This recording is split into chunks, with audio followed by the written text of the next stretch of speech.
यहाँ पर भक्तों की कोई कमी है, या यहाँ पर मंदिरों की कोई कमी है, या यहाँ पर लोगों की कोई कमी है, पर आप ही लोग क्यों आकर कथा में बैठे और कोई क्यों नहीं आता है? इसका रीजन क्या है? इसका सीधा सीधा अर्थ है कि मेरे बाबा ने आप पर कृपा की है और उन पर कृपा, जिस पर कृपा मेरा शंकर करता है, जिसे शंकर अपना बना लेता है, उसी को कथा में बुलाता है और दूसरे को तो कहता है भैया बाहर करा रहे, बाहर से बाहर चला जाए। तो सोचो आपका भाग्य कितना प्रबल है, आपका भाग्य। अरे शास्त्रों में लिखा हुआ है 7 जन्मों के पुण्य जब एकत्रित होते हैं ना, तब मेरे शंकर की कथा सुनने का फल प्राप्त होता है। आप सोच कर देखो कि आपके जन्मों के पुण्य एकत्रित हुए तभी तो इस कथा में आकर बैठे। प्रेम से बोलो हर हर महादेव, संकट हर महादेव। ऐसा करना है मेरे बाबा भोलेनाथ। और बाबा भोलेनाथ की कथा में प्रवेश हम करें उससे पहले मैं आपसे एक प्रश्न पूछना चाहता हूं कि बाबा भोलेनाथ को कौन कौन जानते हैं? जानते हैं सब? जी सब जानते हैं बाबा भोलेनाथ। बताओ बाबा भोलेनाथ के कितने बच्चे थे? जी कितने बच्चे थे बाबा भोलेनाथ के?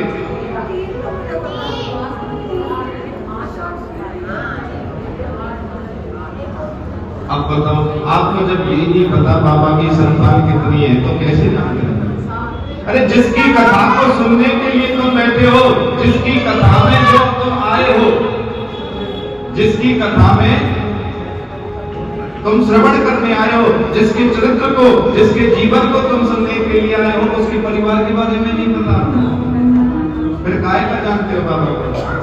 अच्छा चलो छोड़ो, ये बताओ बाबा की शादी कितनी हुई थी? बोलो कितनी शादी हुई बाबा की? 2 शादियां। कितनी हुई बाबा की शादियां? 1 2। अरे बाबा के बामन विवाह हुए थे 52। कितने? हर हर महादेव, संकट हर महादेव।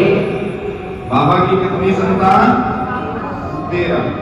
विवाह कितने हुए? 52। अब बताओ तुम फिर कैसे हाथ खड़ा कर रहे थे हम जानते हैं शंकर को? बोलो।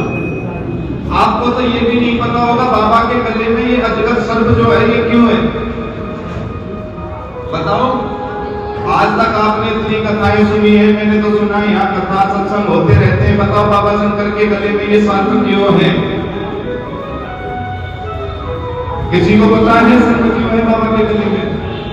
किसी को ये भी नहीं पता होगा बाबा शरीर पर भस्म क्यों लगाते हैं? किसी को ये भी नहीं पता बाबा पर जल क्यों चढ़ाते हैं? बताओ। किसी को ये भी नहीं पता ये शिवलिंग सबसे पहले प्राकट्य कैसे हुई, इस शिवलिंग पर सबसे पहले जल किसने चढ़ाया? हम क्या है बस एक भैया मंदिर की ओर चलते ना, अगर वो एक सेब लेके जाके तो दूसरी भैया कल सेब ही लेके आएगी। हम वो है, हम जानने की चेष्टा नहीं करते, नकल की चेष्टा करते हैं। बोलो झूठ बोला हो तो हम जानने की तो चेष्टा ही नहीं करते। अरे जब तक तुमने गुड़ नहीं खाया, जब तक तुमने कोई शक्कर नहीं खाई, या जब तक तुमने कोई मीठा नहीं खाया, क्या कोई उसके स्वाद का अनुभव होगा? आप हमारे बारे में नहीं जानते थे कल, आज भी आप इतना नहीं जानते, पर धीरे धीरे 7 दिन होंगे तो आप इतना जान जाओगे जिसकी कोई सीमा नहीं। तो आपका प्रेम हमारे प्रति बढ़ेगा घटेगा? बढ़ेगा ना। फिर जब शंकर के बारे में तुम नहीं जानते हो तो शंकर की कथा में प्रेम मन लगेगा? शंकर की कथा समझ में आएगी? नहीं आएगी। अरे बाबा तुलसीदास ने तो स्पष्ट लिखा है, जाने बिनु होई ना प्रतीति और बिनु प्रतीत होए ना प्रीति। बाबा ने तो स्पष्ट लिखा कि बिना जाने, प्रभुता को जाने बगैर विश्वास नहीं होता, और विश्वास जहां नहीं होता वहां प्रीत नहीं होती है, और जहां पर प्रीत नहीं होती है वहां भक्ति नहीं होती है। अरे उस शंकर को अगर जानना है तो उसके बारे में पहले उसकी कथा को श्रवण करना है, तो उसके बारे में हमें जानना थे, हम तुमने जीवन निकाल दिया। माताओं को देखो नीचे भी नहीं बैठा जा रहा, कुर्सियों पे बैठना पड़ रहा है, तो सोच कर देखो कितने दिन और जिएगी, कितने दिन जियोगे कुर्सी पे बैठने वालों। अरे हमारा तुम्हारा जीवन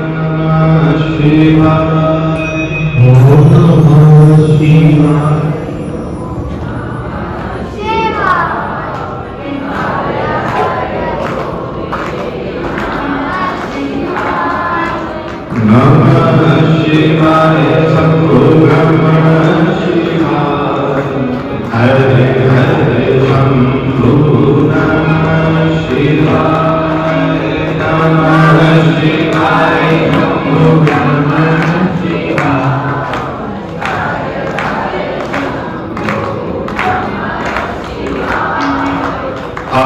आसेश्वराय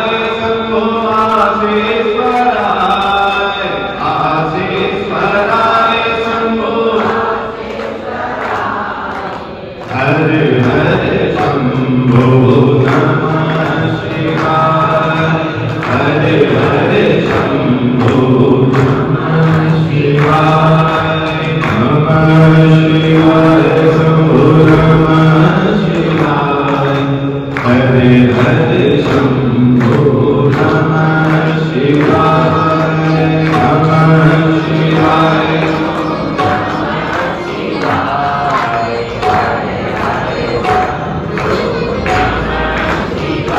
वीरासेश्वर भगवान की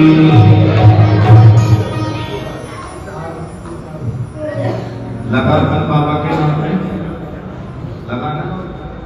इसका मतलब आप मेहनती लोग हो, जब तक मेहनत नहीं कराएंगे आप कथा में शांति से बोलो हरे हरे संकट हरे महादेव। तो बाबा भोलेनाथ की कथा में प्रवेश करने से पहले बाबा के बारे में जानने की जरूरत है। और जब तक बाबा के बारे में तुम नहीं जान पाओगे तब तक मेरा परमात्मा या मेरे बाबा की कथा आपको प्राप्त नहीं हो सकती। और ध्यान रखना, ये अवसर तुम्हें बार बार नहीं मिलेगा, ये अवसर तुम्हें बार बार नहीं मिलेगा। कहीं आप सोच रहे हो आपकी बार नहीं तो अगली बार, अगली बार नहीं तो अगली बार, क्योंकि इस कथा को ना तुमने कराया है ना हमने कराया है। इस कथा को किसने कराया है? बाबा ने। तुमने ना हमको बुलाया ना हमने तुमको बुलाया। किसने बुलाया तुमको? और हमें किसने बुलाया? भोलेनाथ ने। जब सब कुछ कराने वाला वो है, सब कुछ करवाने वाला जब वो है, तो क्या हम उसके लिए कथा में समय से बैठ नहीं सकते? क्या उसके लिए हम अपने जीवन को बर्बाद नहीं कर सकते? अरे वो तो करुणा में है, वो तो कृपा में है। संसार में कुछ भी कर लेना, गाड़ी ले लो, बंगला ले लो, घोड़ा ले लो, चाहे तुम संस्कारवान बन जाओ, चाहे तुम्हारी संतान हो जाए, मुझे कोई भी बैठा हुआ एक भी शख्स ये कहते कि मैं सुखी हूं। बोलो, कोई बोल सकता है आप सब में से मैं सुखी हूं? गुरु नानक देव ने कहा ना, नानक दुखिया सब संसारा। इस संसार में कोई सुखी नहीं है। पर बाबा क्या कह रहे हैं कि सुखी है। कोई तन दुखी, कोई मन दुखी, कोई धन बिन रहे उदास, और थोड़े थोड़े सब दुखी, सुखी राम के दास। कौन है सुखी संसार में? जो परमात्मा का नाम लेता है, जो मेरे शंकर का नाम लेता है। कोई तन से दुखी है, कोई मन से दुखी है। ऐसे ऐसे सिद्धियों के घर गए साहब हम, जिनके पास पैसों की कोई कमी नहीं है, करोड़ों रुपए पे, लाखों करोड़ों अरबों रुपयों को टर्नओवर उनका, और शाम को जब उनको खाना खाते समय देखोगे ना, एक जगह कथा चल रही थी गुजरात में हमारी, एक सेठ जी थे और वो शाम को जब भोजन करा था तो हमारे साथ में बैठ गए। उनकी सेठानी क्या लेकर आई? सूखी 2 रोटी और बिना तड़के की दाल, और लाकर उन्हें देती। लो सेठ जी आप भी गुरु जी के साथ खाओ। हमने पूछा सेठ जी हम पकवान खा रहे हैं और आप सूखी रोटी खा रहे हैं? बोले गुरु जी क्या बताऊं, डॉक्टर ने कह रखा है कि तला हुआ या चिकना खाएगा तो बीपी बढ़ जाएगा। अब बताओ इस पैसे का क्या फायदा? कोई तन दुखी, वो अपने तन से दुखी है। उस पैसे का तुम्हें क्या फायदा जो पैसा तुम्हारे शरीर में बीमारी डाल दे? और हम करवाते हैं, सोच कर देखो, हम ओवर टाइम करते हैं ना नौकरियों में, करते हैं या नहीं करते? 12 घंटे की या 10 घंटे की नौकरी 16-16 घंटे करते हैं। किसके लिए? धन कमाने के लिए, पैसा कमाने के लिए। हम जवानी में तो ओवर टाइम कर लेते हैं, पर 50 वर्ष के बाद में ओवर टाइम नाम रूपी कीड़े जब हमारे शरीर में लग जाते हैं, किसी को बीपी, किसी को शुगर, किसी को कुछ, ये किस वजह से हुआ? Over time. शरीर को दुख मिला तुम्हारे, और जब शरीर को दुख मिला तो तुम्हें बीमारियां मिली। फिर काय का कमाना? अरे उतना करो ना जितना तुम्हें परमात्मा ने अनुमति दी हो, जितने तुम्हारे शरीर में क्षमता हो। इस शरीर से भी तुम ज्यादा करोगे तो हानि तो होगी या नहीं होगी? बड़े से बड़े पहलवान को देख लो, अपने टाइम पर काफी तगड़ा होता है, पर जब मरने का टाइम होता है तो कोई पहलवान ऐसा होता है? बोलो, होता है या नहीं? वही पहलवान। क्यों? क्योंकि अपने शरीर को हद से ज्यादा भी तुम कष्ट दोगे तो वो फिर अंत में दुखी ही करेगा, वो सुखी नहीं रखेगा। तो कोई मन दुखी, कोई मन दुखी। किसी के पास इतना धन है जिसकी कोई सीमा नहीं, सोच रहा है बेटे की शादी बड़े धूमधाम से करूंगा, और सुबह उठ के पता चल रहा है बेटा तो नौकरानी की बेटी को भगा लेगा। बोलो, अब उस धन का उसको क्या फायदा जिस धन की वजह से वो इतना वो हो रहा था, और उसी की संतान संस्कारवान ना बन सकी, उसी की संतान उसको धोखा देकर चली गई, वो मन से दुखी। कोई धन में रहे उदास। अरे किसी के पास में तो सुबह से शाम तक मेहनत कर रहा है, 100 रुपए खर्चे के मिले, अब सोच रहा है बीवी के लिए ले जाऊं, बच्चों के लिए ले जाऊं, अपनी पॉकेट में रखूं, क्या करूं? कोई धन की वजह से उदास है। तो बाबा कहते हैं थोड़े थोड़े सब दुखी, सुखी। अगर इस परमात्मा की कथा में, इस शंकर की कथा में तुम मन लगाओ, इस शंकर की कथा में तुम प्रवेश कर जाओ, तो मैं बाबा कर। अच्छा यार बताओ, कौन कौन चाहता है हमारे सारे दुख दूर हो जाए? हाँ, जो चाहते हैं अपना एक हाथ खड़ा करिएगा। जो ये चाहते हैं मेरे सारे दुख दूर हो जाए, मेरे घर का कलेश खत्म हो जाए, सब कुछ खत्म हो जाए, हाथ खड़ा करो। सब चाहते हैं ना? नहीं चाहते आप? जो चाहते हैं एक बार देखा वो चेहरा तो देखूं मैं आप सबका। भैया तुम नहीं चाहते? चाहती हो? आप सब चाहते हो ना हमारे दुख दूर हो जाए, हमारा घर का कलेश खत्म हो जाए, घर में सुख शांति है, सब चाहते हैं ना? देखो तुमसे तो एक हाथ खड़ा करवाया, मैं दोनों हाथ खड़े करके वादा करता हूँ 7 दिनों में तुम्हारे दुखों को दूर कर दी जाऊंगा। और क्या? 7 दिनों में तुम्हारे दुख दूर होंगे, पर शर्त मेरी एक यही है कि मन लगाकर बाबा की कथा। ये कोई छोटी मोटी ग्रंथि नहीं है, ये कोई छोटा मोटा पुराण नहीं है। आप 18 पुराणों में से सब पुराणों को सुना होगा, आपने भागवत कथा सुनी होगी, भागवत से भी ज्यादा फलदायक है सिंहासन। कृष्ण की भक्ति करोगे तो कृष्ण के भगत कहलाओगे, राम की भक्ति करोगे तो राम के भगत कहलाओगे, पर शंकर की भक्ति करोगे तो कृष्ण और राम कहलाओगे। और शंकर की अगर तुम भक्ति करते हो तो कृष्ण और राम तुम कहलाओगे। और बता दो मुझे कोई सी भी ऐसी कथा बता दो, चाहे राम की हो चाहे कृष्ण की हो, जिसमें पहले बाबा की कथा ना आई हो।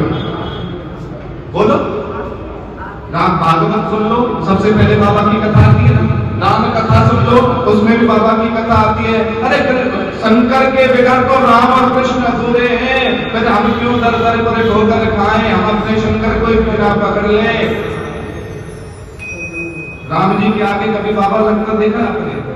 बोलो, राम जी के आगे कभी बाबा लगता देखा है? कृष्ण के आगे किसी ने लगाया हो मेरा बाबा कृष्ण लगता देखा है? किसके आगे लग रहा है? और बाबा कौन? जो हमारे बाप का भी, तो वो उसी को तो बाबा बोलते हैं ना, ये हमारे बाप का बाप है शंकर।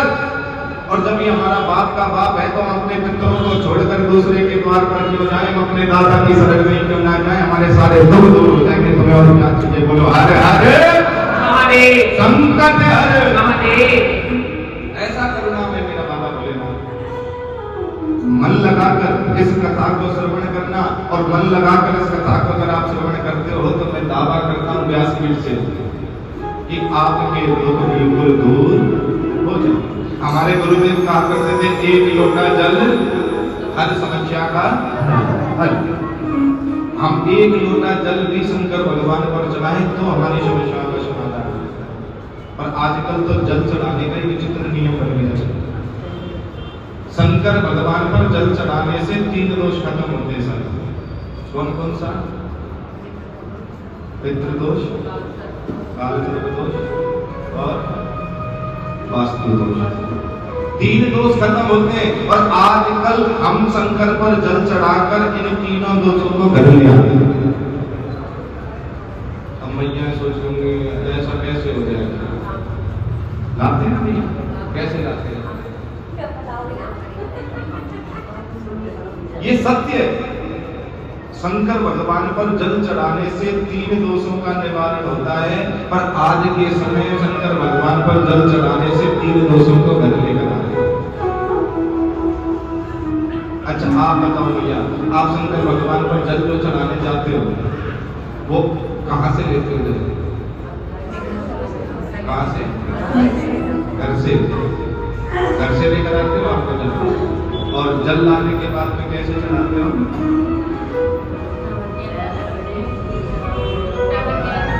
ना तो आपको ये पता किस दिशा में मुख करके चढ़ाओ, ना तो आपको ये पता किस दिशा में मुख करके चढ़ाओ, ना आपको ये पता कि शंकर भगवान पर जल चढ़ाने से पहले मुझे क्या करना चाहिए। सबसे पहली बात तो आज के समय पर जब शंकर बाबा को या बाबा आशेश्वर महादेव को हम जल चढ़ाते हैं ना, ये तो मैयाओं ने एक ने बोला तो बोल दिया, नहीं तो मैया ये कह रहे थे कि मंदिर से लेते हैं जल। और सत्य मंदिर से ही लेते हैं जल। और मंदिर से जल लेकर वहीं का तो लोटा लेने, वहीं से या तो बाल्टी भरी दिख जाए या पंडित जी कोई टूटी या हेडपंप या सबमर्सिबल लगवा दे, वहीं से भरा और भर के चढ़ा दिया। करते हैं नहीं? यही है ना। ये तो अभी एक मैया ने बोला तो सारी मैया अपना धुन बदल गई कि हम तो घर से ही लाते हैं, जबकि कोई सी नहीं लाती घर से। हाँ, अर्थात मेरा कहने का तात्पर्य क्या है? मंदिर का लोटा लिया, वो मंदिर का लोटा किसका? मंदिर का लोटा किसका?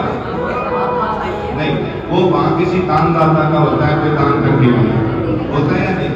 ना तो वहां लोटा पंडित जी खरीद के ला के रख रहा, ना कोई समिति वाले रख रहे, ना कोई भगत आता है वो देखता है यहाँ लोटा नहीं है तो वो चांदी का लोटा खरीदता है, मंदिर में दान कर देता। अब यानी कि जिसका तुमने लोटा उठाया आधा पुण्य तो उसको गया नहीं गया? बोलो। और उसके बाद मंदिर का ही जल लिया तो आधा पुण्य मंदिर के जल में चला गया। अब तुम पे क्या बचा? कुछ बचा नहीं बचा। और जब तुम पे नहीं बचा फिर वही बाबा को जल चढ़ा के उसी लोटे को वहीं छोड़कर घर चले जाते हो, फिर कहते हैं तो बाबा को खूब जल चढ़ा दिया। अरे घर से जल ले जाने से, घर में पहले जो ना एक मटका होता था मिट्टी का रखते थे, यहाँ पर जहाँ घर में पानी रखा होता है उस घर के हिस्से को पितरों का वास कहते हैं। क्या बोलते हैं? सुना है ना, बुजुर्ग माताओं ने सुना होगा। जहाँ पर पानी रखा होता है वहां पर पितरों का वास होता है। यानी कि वहां से आपने जल लिया तो कौन प्रसन्न होगा? पितृ देवता। अब उसी ही जल को कभी भी लोटे को बांध के नहीं लेके जाया जाता, नीचे से पकड़ के ले जाया जाता है। अब उसी ही जल को लेकर आप अपने घर में घूमते हुए बाहर निकले तो क्या निकला है जी? नहीं, पितर दोष तो वही खत्म हो गया जल लेते। वास्तु दोष, जो घर के अंदर नेगेटिव ऊर्जा है ना वो जल के द्वारा बाहर आई, और जल के द्वारा बाहर आने के बाद वो जल जब शिव जी पर चढ़ा तो काल सर्व दोष दूर हुआ। इस प्रकार 3 दोष दूर होते हैं। अन्यथा मंदिर का जल लेकर मंदिर में तुम चढ़ाओगे तो तुम्हारे दोष दूर नहीं। और जल चढ़ाने की तो प्रथा भी अलग अलग है। सोमवार को जल चढ़ाने से क्या होता है? शीतलता। जिनके घर में कलह रहता हो उनके घर में रोज सोमवार को शंकर पर जल चढ़ाया जाए, ओम आशेश्वर महादेवाय का मंत्र का जाप किया जाए, उनके घर का कलह खत्म हो। इतवार को अगर जल चढ़ाते हो रविवार के दिन, रविवार के दिन अगर आप जल चढ़ाते हो तो तेज लक्ष्मी की प्राप्ति होती है। जिनके घर पर पैसा ना रखा हो, या जिनकी नौकरियां ना लग रही हो, या जिनके कामों में बाधा आती हो, उनको उस व्यक्ति को इतवार के दिन पर जल चढ़ाएगा तो तेज लक्ष्मी की प्राप्ति। मंगलवार को अगर आप बाबा भोलेनाथ पर जल चढ़ाते हैं तो कार्य उन्नति होती है। क्या होता है? फैक्ट्री ना चल रही हो, नौकरी ना लग रही हो, काम धंधा ना चल रहा हो, दुकान ना चल रही हो, उस व्यक्ति को मंगलवार के दिन बाबा पर जल चढ़ाए तो कार्य की उन्नति होगी। और बुधवार को है जी, बुधवार को जिन बच्चों के विवाह ना हो रहे हो, चाहे लड़का हो या लड़की हो, अगर वो बुधवार को जल चढ़ाए तो उनके विवाह भी सिद्ध हो जाए। गुरुवार के दिन बाबा पर जल चढ़ाए तो ज्ञान की प्राप्ति होती है। और शुक्रवार को अगर बाबा पर कोई जल चढ़ाए तो सौभाग्यवती का आशीर्वाद मिलता है। किसका? और शनिवार को अगर बाबा पर कोई जल चढ़ाए तो अकाल मृत्यु कभी नहीं बनता। हो जो माता, जो भाई या जो बच्चा शनिवार को अगर बाबा पर जल चढ़ाता है वो कभी भी अकाल मृत्यु नहीं बनता। तो बोलो, एक लोटा जल सब समस्या का हल, हर समस्या का हल। एक लोटा खाली जल का पात्र तुम्हारी समस्याओं का समाधान कर रहा है। अब इससे भी ज्यादा करुणा में कोई देवता मिलेगा? इससे भी ज्यादा कोई भोले बाबा मिलेगा? अरे इतना कृपा में है, इतना करुणा में है ये भोलेनाथ, इससे ज्यादा और तुम्हें क्या चाहिए? बाबा भोलेनाथ तो स्पष्ट कहते हैं, भैया मेरे मंदिर में तो तू जल भी मत चढ़ाने आ, मेरे मंदिर में तो मत्था भी देखने मत आ, तू बाहर रोड से निकले तो मेरे मंदिर की चुटिया कोई प्रणाम कर दे, मैं जब भी तेरा कल्याण कर दूंगा, तेरा उद्धार कर दूंगा। बोलो, इतना कृपा में है, इतना कृपा में मेरा भोलेनाथ। उस भोलेनाथ की कथा को हम श्रवण करने जा रहे हैं। और जब उस बाबा भोलेनाथ की कथा को हम श्रवण करने जा रहे हैं तो उस बाबा के बारे में जानकारी होना। वो बोला, वो मेरा बाबा आशीश्वर महादेव जो अपने गले में सर्प रखता है, ये सर्प कोई और नहीं, ये भगवान विष्णु है। कौन है? ये सर्प कोई और नहीं है, क्योंकि कड़ कड़ में शंकर रहता है। पृथ्वी लोक पर आपने स्वर्ग देखा कभी? आपने नरक देखा कभी? वैकुंठ, ब्रह्मलोक, कैलाश देखा है जी? कैलाश देखा है ना? बाबा का वास कहाँ है? कैलाश पर। कैलाश कहाँ पर है? पृथ्वी पर। और सभी देवी देवताओं के पास का नहीं पता कहाँ रहते हैं, कहाँ नहीं रहते, पर मेरा शंकर कैलाश पर रहता है। तो पृथ्वी का देवता कौन? बोलो, मेरा भोले बाबा। और जब पृथ्वी का देवता मेरा अगर शंकर है तो कण कण में मेरे शंकर का वास है। फिर काहे को हम दूसरों के दरबार पर मत्था टेकते हैं? क्यों हम बार बार दूसरों के दरबार पर जाकर अपना समय खराब कर रहे हैं? अरे जो पृथ्वी का देवता है, जो कण कण में वास करता है, उसी शंकर की शरण में जाएगा। जिस शंकर की कृपा से राम भी मिल जाएगा, कृष्ण भी मिल जाएगा, श्याम भी मिल जाएगा, राधा भी मिल जाएगी, हनुमान भी मिल जाएगा, सब कुछ उसकी कृपा से मिल जाएगा। तो जड़ को पकड़ोगे या टहनियों को पकड़ोगे? तो क्यों भटक रहे हो? क्यों फिर दर दर की ठोकरें खा रहे हो आप?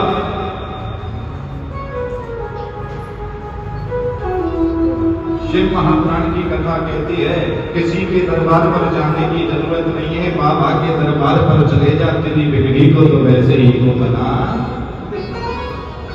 अरे बाबा भोलेनाथ तो देना जानता है, लेना नहीं जानता।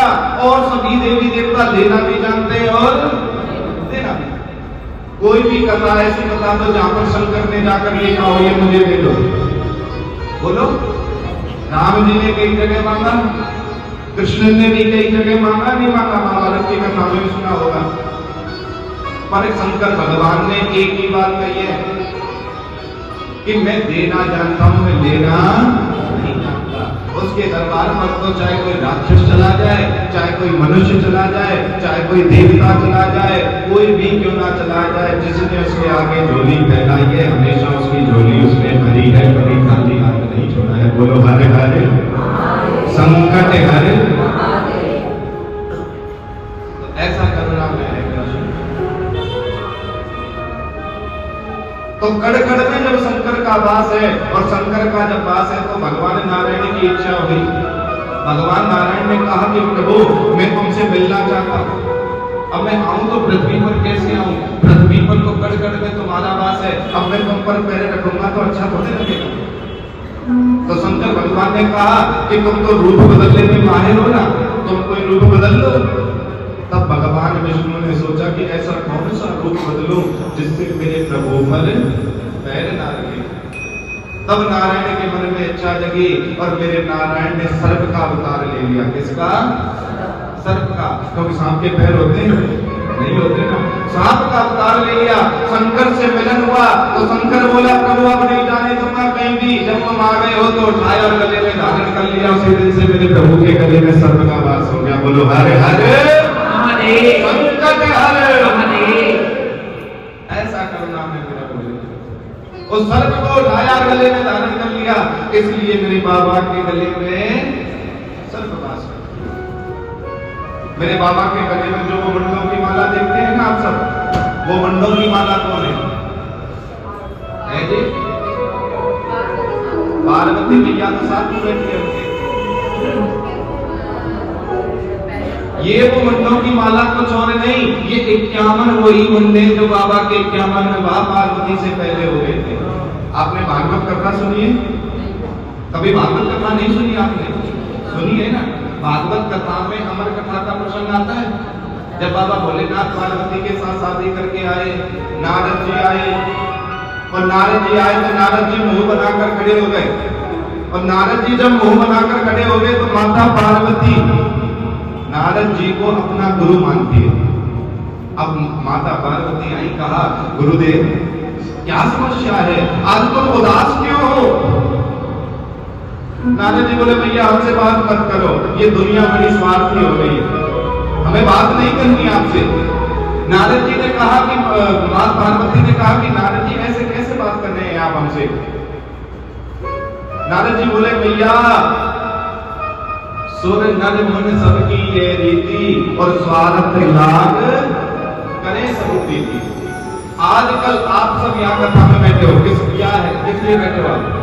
अपने स्वार्थ में बैठे हो ना। आपको ये है हमारा दुख दूर होगा, हमें ये है कि भगवान का नाम लेगा, अगले भैया को ये है कि खर्चा चलेगा, ब्राह्मणों को ये है कि पेट भरेगा। सब स्वार्थ में है। बोलो तुम अपने स्वार्थ में, हम अपने स्वार्थ में, सब कोई स्वार्थ में बैठा है। नारद जी बोले भैया ये दुनिया बड़ी स्वार्थी हो गई है। माँ पार्वती ने कहा नारद जी देखो ऐसा नहीं करोगे, मेरा बाबा स्वार्थी नहीं है, मेरा बाबा झूठा नहीं है, वो कुछ नहीं छुपाते। नारद जी बोले भैया मैं कैसे मान लूं बाबा झूठ नहीं बोलते या स्वार्थ नहीं दिखाते? बोलो माँ पार्वती ने कहा कि नारद अरे बाबा तो इतना करुणा में है कि जो उनको गुरु मंत्र मिला है ना वो भी मुझे बता दिया। कहते हैं कि गुरु मंत्र तो बीवी को भी नहीं बताया जाता, पत्नी को भी नहीं बताया जाता, वो गुरु मंत्र मुझे बता दिया। नारद जी ने कहा कि भैया मैं कैसे विश्वास कर लूं कि गुरु मंत्र जो है तुम्हें बताया वो सत्य है या झूठ है?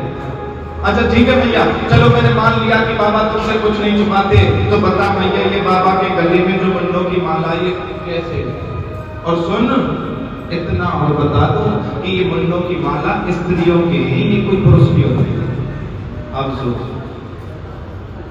अब तो माँ पार्वती वहीं चुप लगा। माँ पार्वती ने कहा कि नारद ये तो मुझे बताया नहीं तेरे बाबा ने।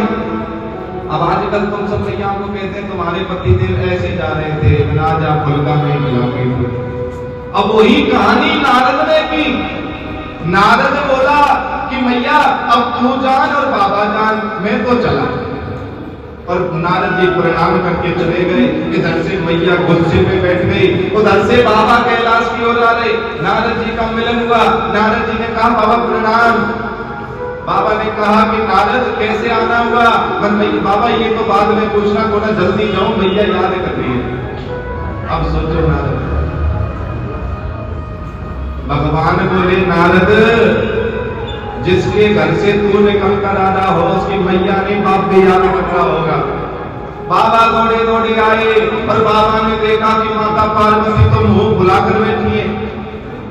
बाबा ने कहा कि देवी, ये तो मैं जानता हूं मेरे घर से नारद निकल के गया है, कुछ तो गड़बड़ है। पर बाबा डरते डरते कह रहे हैं कि देवी ये तो बता बात क्या है।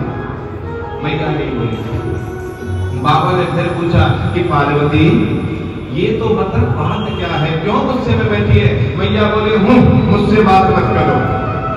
मैया ने इस तरह बोला। बाबा ने फिर प्रार्थना की कि पार्वती जब तक तू बताएगी नहीं मुझे पता कैसे चलेगा? देवी तू बता तो सही बात क्या है। ये तो मैं जान गया कि नारद घर से निकल कर गया, कुछ ना कुछ तो बात है, बता तो सही। तब मैया बोली भला हो नारद जी का जो मेरी आंखें खुल गई। बाबा बोले देवी कुछ ज्यादा ही आंखें खुल गई हैं, बात तो बता बात क्या है। तब मां पार्वती ने कहा कि बाबा ये बताओ, ये जो गले में मुंडों की माला है और वो भी स्त्रियों के, ये किसके हैं? अब बाबा मुस्कुरा रहे, वारे वाह नारद, उसी के मुंड और उसी से पूछने को कहते हैं। तब बाबा ने कहा कि देवी ये मुंड कोई और नहीं, ये तेरे ही मुंड है। बाबा पार्वती भैया बोले कि ये मेरे मुंड कैसे हुए? बोले देवी तू बार बार जन्म लेती है, बार बार तेरी मृत्यु होती है, और जब तेरा मृत्यु हो जाती है तो तेरे मुंड को माला बना लेता हूँ, फिर तेरा जन्म होता है तो तुझसे विवाह कर लेता हूं। तो ये 51 जो मुंड है ना देवी, तो 51 बार जन्म लेकर मर चुकी है। माता पार्वती बोली अच्छो हम ही मरे तुम ना मरो कभी, मतलब हम ही मरते रहे तुम ना मरो कभी, तुम्हारे भी तो होंगे एक आध। बाबा बोले देवी हमने तो अमर कथा का पान कर रखा है, हमने अमर कथा श्रवण कर रखी है, इसलिए हमारी मृत्यु नहीं है। तो ये जो गले में बाबा के मुंडे ये किसके हुए? माता पार्वती के हुए। बाबा भस्म जो लगाते हैं, इस भस्म के भी पीछे बड़ी सुंदर कथा है। तो ये बाबा भोलेनाथ, जितना सुंदर स्वरूप मेरे बाबा भोलेनाथ का, ना कोई लोभ है, ना कोई क्रोध है, ना मोह है, ना माया है, ना मद है, ना मत्सर। बताओ कितने बैरागी है मेरे बाबा। बाबा भोलेनाथ के पूरे शरीर पर कोई सोने का वस्त्र या सोने की चेन कुंडल कुछ देखा? नहीं देखा। अरे कुंडल भी जो पहनते हैं ना बाबा, बिच्छू, बिच्छू जानते हो? बिच्छू के कुंडल बाजूबंद में बनाए तो आपके यहाँ कान खजरा बोलते हैं, क्या बोलते हैं, कातल टाइप में काफी सारे पैर होते हैं, उनके बाजूबंद बना लेते हैं बाबा। इतना करुणा है, इतना कृपा है। इसीलिए आप सब माताओं से निवेदन करूंगा, इस कथा के इस शुभ अवसर को व्यर्थ में मत, ये अवसर बार बार नहीं मिलेगा।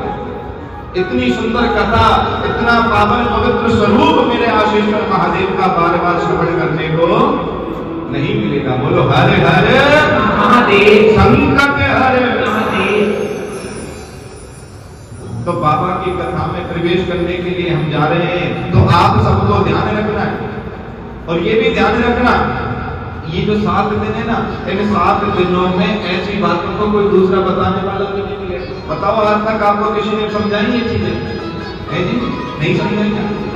आपने सत्संग किए होंगे, कीर्तन किए होंगे, आपने कथाएं, जब कहां नहीं गए आप इस ज्ञान को। और ये तो सिम्मा अपना की कथा को ऐसा दुख भी दूर करती है और सुख भी स्वयं देती है। ये कथा वो है, हर पग को बाबा इलाज बता रहे, ये कर इससे ये हो जाएगा। हर पग पर शिव महापुराण की कथा में इलाज है सर, कि ये कर इससे ये हो जाएगा, ये करेगा तो इससे ये हो जाएगा। अरे तुम्हें दुनिया में कहीं किसी को कुंडली दिखाने की जरूरत नहीं है। और देखो कथा से पहले एक निवेदन और करूंगा, मैं भी एक एस्ट्रोलॉजर हूँ, मतलब मेरा जो वो ज्योतिषी हूँ मैं भी, और अपना आश्रम है। पर मैं पंडित जी से भी निवेदन करूंगा, अभी पिछले हापड़ में कथा हो रही थी, पंडित जी बुरा नहीं मानने का, अभी पीछे हापड़ में कथा हो रही थी और जहां जब कथा हो रही थी तो उस कथा में एक पंडित जी थे, मैं नाम भूल गया उनका, तो वो 4 दिन तक तो उन्होंने मन लगा के कथा सुनी और 5वें दिन वो गुस्से में नाराज हो गए। हमने ध्यान नहीं दिया, हमने ध्यान भी नहीं दिया पंडित जी क्यों नहीं आ रहे, क्यों इतना ध्यान नहीं दिया। 6ठे दिन हमें किसी ने बोला कि ऐसे ऐसे पंडित जी नाराज हो गए। 6ठे दिन की कथा करके शाम को मैं उनके पास में गया, मैंने जाकर पूछा कि पंडित जी आप नाराज क्यों हो गए? अरे गुरु जी तुम तो मतलब हमारी तो पत्रे को भी बंद करा रहे हो कि कहीं मत जाओ, सबको ये कह रहे हो किसी को मत दिखाओ, ये मत करो, बाबा के वहां जाओ। अरे हमारी तो फैक्ट्री बंद हो जाएगी, हम बच्चे कैसे पालेंगे? अरे मैं भाई साहब मैं तो वैसे ही जो है कथा में बाबा के लिए कह रहा हूँ, ना कि मैं किसी के लिए कह रहा हूँ, क्योंकि ये तो बाबा की कृपा है और ये सत्य है। मैंने बोला कि फैक्ट्री तो मेरी भी बंद हो जाएगी अगर मैं भी एक ज्योतिषी हूँ, कथाओं भागवतों का कभी हम कुछ नहीं लेते, एक ज्योतिष से जो जन्म कुंडली या पत्रा दिखाने से जो चल जाता है उसी से ठाकुर जी खर्चा चला रहा है, तो मैं फैक्ट्री तो हमारी भी बंद हो जाती। अरे ठाकुर पर भरोसा रखना, उसने जन्म दिया है तो पेट भी वही बनेगा। बोलो, वो जब जन्म दे रहा है तो पेट भी वही बनेगा। तो मैं भी पंडित जी से निवेदन करता हूँ, मेरे शब्द को गलत नहीं लेना है किसी भी तरह से। बोलो हर हर महादेव, संकट हर महादेव। क्योंकि ध्यान रखना, इन 7 दिन की कथा में आपके जीवन के हर दुखों को दूर करने का उपाय भी बताऊंगा और आपके जीवन में सुख भी। ये 7 दिन वो है, केवल मात्र जैसे बहुत से कथाओं में देखा होगा ना, नचा दिया, झांकियां दिखा दी, या फिर मतलब हंसी मजाक वाली कहानियां कर दी, वो जीवन में सत्य नहीं है। अरे नाचना कूदना हंसना ये तो जिंदगी भर लगा रहेगा, ये मानव बन पाया है, मुझे शंकर कैसे प्राप्त होगा ये तो मैं सोचना है। अपनी वाणी के द्वारा मैं जितनी चेष्टा हो सकेगी उतना इतना कोशिश करूंगा कि तुम्हें किसी ना किसी तरह से डरा के, धमका के या क्रोध करके या अपनी वाणी से बोलकर तुम सबको शंकर का साथ दिन में जरूर बनाकर जाऊंगा, चाहे कुछ करो या ना, शंकर का जरूर बनाकर जाऊंगा। मेरे बाबा भोलेनाथ की इतनी कृपा तुम्हारे ऊपर जरूर होगी। और शंकर का ही नहीं, शिव महापुराण की कथा तो ये भी कहती है कि शंकर का ही नहीं, शिव महापुराण की कथा को जो 7 दिन मन लगाकर सुनता है ना, उसे मेरे बाबा दर्शन भी जरूर देंगे। और कोई कथा में ये दावा नहीं करेगा व्यास से बैठकर कि शंकर के दर्शन नहीं होंगे। मैं आपसे वादा कर रहा हूँ 7 दिन इस कथा को मन लगाकर सुनना, आपको मेरे शंकर के दर्शन जरूर होंगे, चाहे सामने खड़े होकर हो चाहे रात को सोते हुए हो, पर मेरा शंकर दर्शन जरूर होगा। इतना कृपा में मेरा बाबा बोलेगा। और मैंने बोला ना, ये बेलपत्र जिन माताओं को पैरों की समस्या है या जिन माताओं को कोई शारीरिक परेशानी है, ये 7 दिन यहाँ से बेलपत्र खाना। अगर 7वें दिन तक तुम ये ना कह दो ना आराम नहीं है, तो सावन कथा करना छोड़ दो। इतना करुणा में है मेरा शंकर। एक बेलपत्र के पत्ते से जब तुम्हारा दुख दूर हो सकता है, तो सोचो शिव महापुराण के हर नियम का पालन करोगे तो तुम्हें कोई दुखी कर सकता है? बोलो, कोई दुखी नहीं कर सकता। एक बार इसके रास्ते पर चलकर तो देखो, ये तुम्हारे सारे रास्ते ना खोल दे तो हमें कहना, बोलो हर हर संकट हर महादेव। ऐसा करुणा में मेरा बाबा भोलेनाथ, ऐसा कृपा में मेरा बाबा भोलेनाथ। उस बाबा भोलेनाथ की कथा में हम प्रवेश करने जा रहे हैं। वो बाबा जिसने शिव महापुराण यानी अपने चरित्र की रचना भी करी, अपने चरित्र को जीवन में उतार लिया, पर किसी को नहीं किया। ऐसा करुणा मेरा शंकर। और मेरे बाबा भोलेनाथ ने अपने जीवन के चरित्र को किसको सुनाया? सबसे पहले है जी नहीं, पार्वती मैया को तो राम कथा सुनाई थी, अमृत कथा सुनाई पार्वती मैया को। अपना चरित्र शिव महापुराण नहीं सुनाई बाबा ने, क्योंकि एक सारे देवी देवताओं में, सारे भगवानों में एक ही परमात्मा ऐसा है जो खुद लिखता भी है और सुनाता भी है। वो कौन है? बोलो, बाबा भोलेनाथ। करुणा में मेरा बाबा भोलेनाथ कहते हैं जो अमृत पिया करते हैं वो देव होते हैं, जो अमृत पिया करते हैं वो देव होते हैं, और जो जहर पीकर भी अमृत पिया करते हैं वो मेरे महादेव होते हैं। जो जहर पीकर अमृत दे रहे हैं वो मेरे महादेव होते हैं। बाबा भोलेनाथ ने सबसे पहले ये कथा सुनाई नंदीश्वर को। किसको?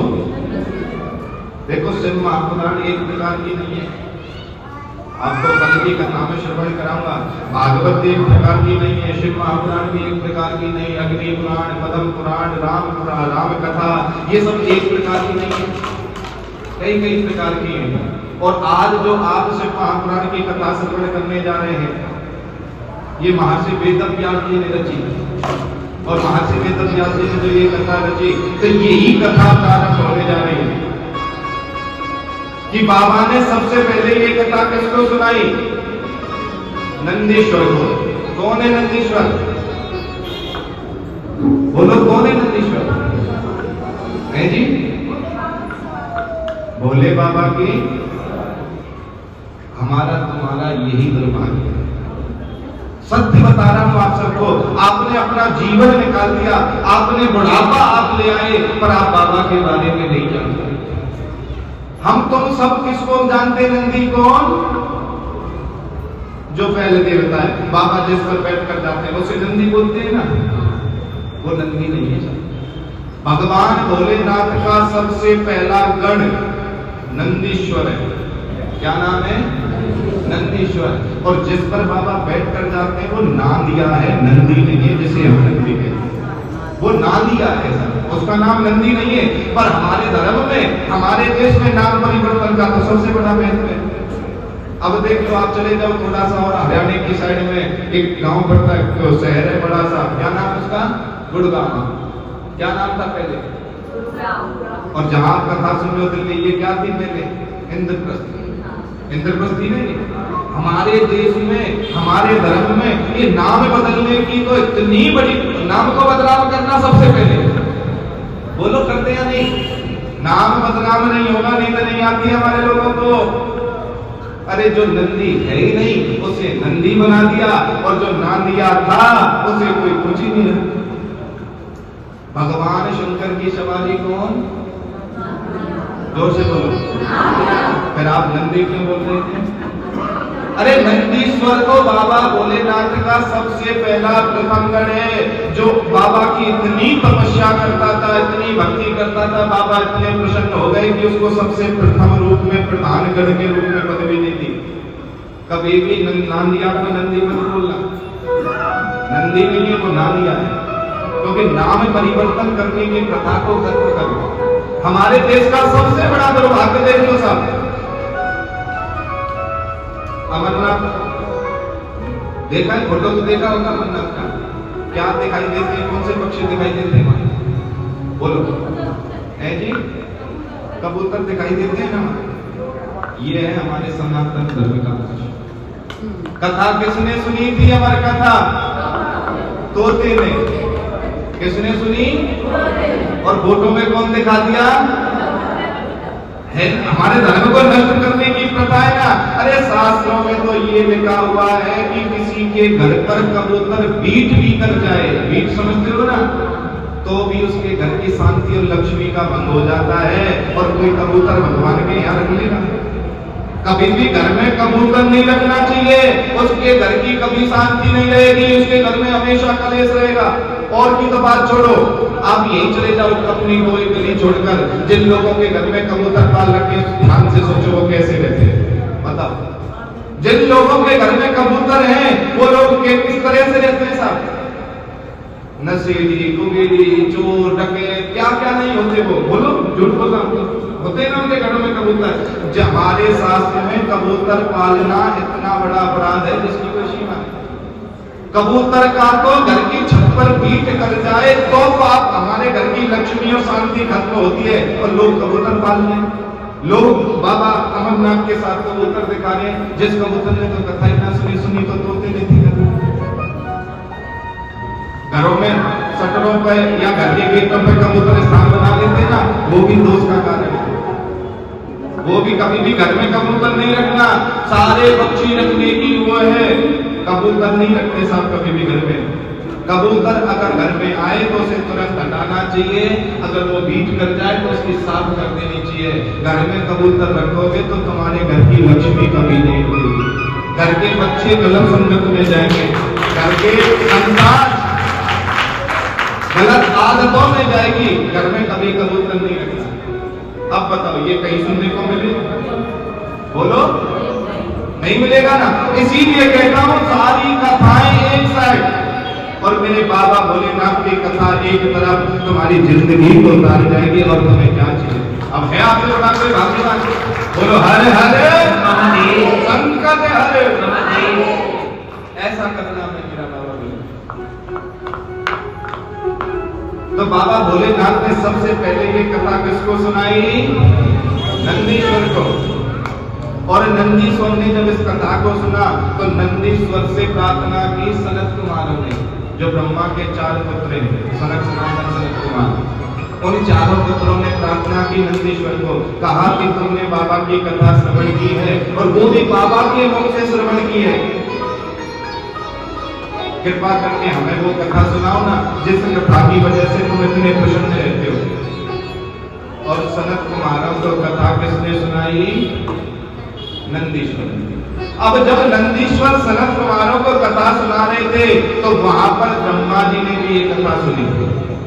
जैसे आज सत्य पूछो, आप लोग कोई मुझे नहीं जानते थे, शशि मैया मुझे जानती थी, ये बादलगढ़ में कथा में आई थी, शिव महापुराण की कथा चल रही थी, हमारे मुख से निकला मैया कथा का आयोजन करो, हम तुम्हारे यहाँ कथा करके आएंगे, बस। और कोई बात नहीं हुई किसी प्रकार की। जो आप कल कौन सी मैया कह रही थी, इन्होंने बताया नहीं, वो बताए कहां से बेचारी, जैसे कुछ न कुछ यूं ही ना पता कथा कैसे होती है, हमारे मुख से निकला। अब या तो बाबा की कोई कृपा थी या बाबा का ही कोई ऐसा होता। और की तो बात छोड़ो, कहने के बाद में हमने फोन तक नहीं उठाया मैया। हाँ, हम अपनी दूसरी कथाओं में चले गए, व्यस्तता ऐसी नहीं, मैया चिंता गई, मैंने सब कुछ कर लिया, गुरु जी ना आए। फिर एक दिन हमने फोन किया, मैया तारीख दे दी, टाइम दे दिया, बाबा ने जब कर दिया तो पहुंचेंगे जरूर, अब फोन करने की जरूरत नहीं है, हम जरूर पहुंचेंगे। फिर स्टाफ वालों से सबसे बात होती रही मैया की, और देख लो आज आपको कथा सुनने का अवसर मिल गया। ऐसे ही नंदीश्वर सनत कुमारों को कथा सुना रहे हैं, सुन कौन गया? ब्रह्मा जी भी सुन गए, जैसे आप सब सुन रहे हैं। ब्रह्मा जी ने वो कथा सुनी, और जब ब्रह्मा ने वो कथा सुनी तो एक बार नारद जी ने नारायण से कहा, नारायण ने नारद से कहा कि जाओ अपने पिता से शिव महापुराण की कथा सुनो। तो नारद ने किसके मुख से सुनी? ब्रह्मा के मुख से। और वही कथा नारद जी ने व्यास जी को सुनाई। किसको? और उन्हीं व्यास जी ने इस कथा को तोड़ मरोड़ कर 24,000 श्लोक और 7 संहिताओं में बना। 18 पुराणों में से चौथे नंबर का पुराण बनाया शिव महापुराण। बोलो शिव महापुराण की जय हो। महर्षि वेदव्यास जी ने चतुर्थ पुराण का निर्माण किया और उसका नाम रखा श्री शिव महापुराण। और महर्षि वेदव्यास जी ने यही कथा सूत जी को श्रवण कराई। और जब सूत जी को यह कथा श्रवण कराई तो एक ही बात बोले उनको कि सूत जी, आप जिसकी कथा सुनने जा रहे हैं ना, ये वो शंकर है जो सभी देवी देवता इसके अधीन है, ये किसी के अधीन। दुनिया को सांप सनी लगता है पर मेरे शंकर को सनी नहीं लगता। दुनिया को लगेगा सनी, राम को नहीं छोड़ा, कृष्ण को नहीं छोड़ा, किस को नहीं छोड़ा, पर मेरे शंकर को कभी सनी नहीं लगता। क्योंकि शिव महापुराण की कथा कहती है दुनिया को सनी लगता है और मेरे शंकर को सनी नहीं लगता, क्योंकि सनी को शंकर लगता है, शंकर को कभी सनी नहीं लगता। और वो करुणा में मेरा बाबा, वो शनिदेव, जिस शनिदेव ने अपनी माता को लात मारी तो पैर विकलांग हो गया शनिदेव का। सुनिए कथा शनिदेव की। अपनी माँ को लात मारी तो पैर विकलांग हो गया, सभी देवी देवताओं के पास में गया, वैद्यों के पास गया, शनि का पैर ठीक नहीं हुआ। तब अंत में किसकी शरण गया? मेरे आशीश्वर महादेव की शरण, मेरे शंकर की शरण में गया। और जब शंकर की शरण में गया तो शंकर भगवान ने कहा कि जा, जहां पर गंगा यमुना सरस्वती इन तीनों नदियों का वास होता हो, वहीं आसपास के क्षेत्र में एक मेरा क्षेत्र है काशी, उसमें जाकर तू विश्वनाथ की स्थापना कर। जो काशी में विश्वनाथ महादेव है ना, किसने स्थापना की? शनिदेव। जा काशी विश्वनाथ की स्थापना कर। और शनिदेव ने काशी विश्वनाथ की स्थापना की। और शनिदेव ने जब काशी विश्वनाथ की स्थापना की तो मेरे शनिदेव का पैर, भगवान प्राकट्य हुआ मेरे शंकर का। कहा शनिदेव अब तो तुम्हारा पैर ठीक है। तब शनिदेव ने कहा कि प्रभु मेरा पैर तो ठीक है, पर अभी लचक खत्म नहीं हुई, लचक खत्म नहीं हुई, अभी पैर तो ठीक है मेरा। तब भगवान भोलेनाथ मुस्कुराकर बोले कि शनिदेव ये कर्म का भोग है, तूने अपनी मां को लात मारी है, ये तुझे भोगना तो। इसीलिए कहता हूं, चाहे भगवान से मत डरना, चाहे इंसान से मत डरना, चाहे संसार से मत डरना, पर जीजियो अपने कर्म से जरूर डरना। ये कर्म का भोग भोगना पड़ेगा, ये कर्म का भोग तुम सबको भोगना। किसी से मत डरना, पर अपने कर्म से जरूर डरना। इसीलिए ऐसा सत्कर्म करो ना जो तुम्हें डरने की जरूरत ना हो। इसीलिए मेरे बाबा की कथा को श्रवण करो और ध्यान रखना, कल की कथा में बोला ना बेटा काम में आएगा, ना बेटी काम आएगी, और तेरी माया यहीं रखी रह जाएगी, और तेरी माया एक दिन मिट्टी में मिल जाएगी। कोई काम नहीं आएगा। अगर तुम्हारे कोई काम आएगा तो मेरा शंकर काम आएगा। जब अंतिम यात्रा होगी ना, जहां पर सारे रिश्तेदार, चचिया चाचा बूबा भाई बहन बेटा बेटी सब छोड़कर चले आएंगे, वही मेरा शंकर कहेगा आजा मैं तेरे इंतजार में हूँ। दोनों हाथ फैलाकर मेरा शंकर तुम्हें बुलाए। बोलो कौन काम आएगा? जहां पर तुम सबका अंत होता है वहां से मेरे शंकर का प्रारंभ होता है। जहां से तुम सबका अंत होगा ना भैया, वहीं मेरे शंकर का प्रारंभ होगा। अब सोचो ये 10 साल 5 साल 20 साल 50 वाला जीवन जरूरी है, या जहां जिंदगी परमानेंट काटनी है वो जीवन जरूरी है? बोलो कौन सा जीवन चाहिए आप सबको? वो शंकर वाला जीवन। वहां अब आपको अंत यात्रा में कृष्ण मिलेगा, राम मिलेगा, या कोई और मिलेगा? अरे वहां तो मेरा शंकर मिलेगा ना। और जब शंकर मिलेगा, तुमने कथा सुन रखी होगी, तो मेरा शंकर तुम्हें गले लगाएगा, तुम्हें फिर दूर नहीं करेगा। बोलो हरे हरे महादेव, संकट हरे महादेव। ऐसा करना है मेरा, ऐसा कृपा में है मेरा बाबा भोलेनाथ, इतना करना है मेरा बाबा भोलेनाथ।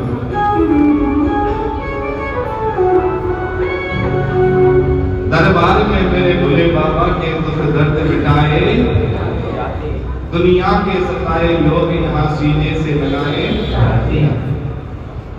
फिर अपने समय को तो व्यास जी महाराज ने अपने शिष्य सूत जी को शिव महापुराण की कथा सिखाई, और वही सूत जी आज शिव महापुराण की कथा को कहा कह रहे हैं? सोनकादि कथा। वो सोनकादिक 88,000 ऋषि जो 12 वर्षों के लिए यज्ञ आरंभ कर रहे हैं, आयोजन कर रहे हैं यज्ञ का। वो जब यज्ञ का आयोजन कर रहे हैं तो उसी यज्ञ के आयोजन में सूत जी पहुंच जाते हैं। सूत जी को देखकर सोनकादिक 88,000 ऋषि खड़े हो जाते हैं, प्रणाम करते हैं, और प्रणाम करने के बाद में नमन करते हैं। तो वो सूत जी कहते हैं कि अरे प्रभु, अरे महात्माओं, ये तुम सब क्या कर रहे हो? तुम तो मेरे दादा परदादा की उम्र के हो, मैं तो तुम्हारा बच्चा हूं, तुम मुझे प्रणाम क्यों कर रहे हो? तब सोनकादिक 88,000 ऋषि कहते हैं कि सूत जी, धन वृद्धा बल वृद्धा आयुर् विद्यार्थ देव जय, हे सर्वज्ञान मित्रस्य किंकरा शिष्य किंकरा।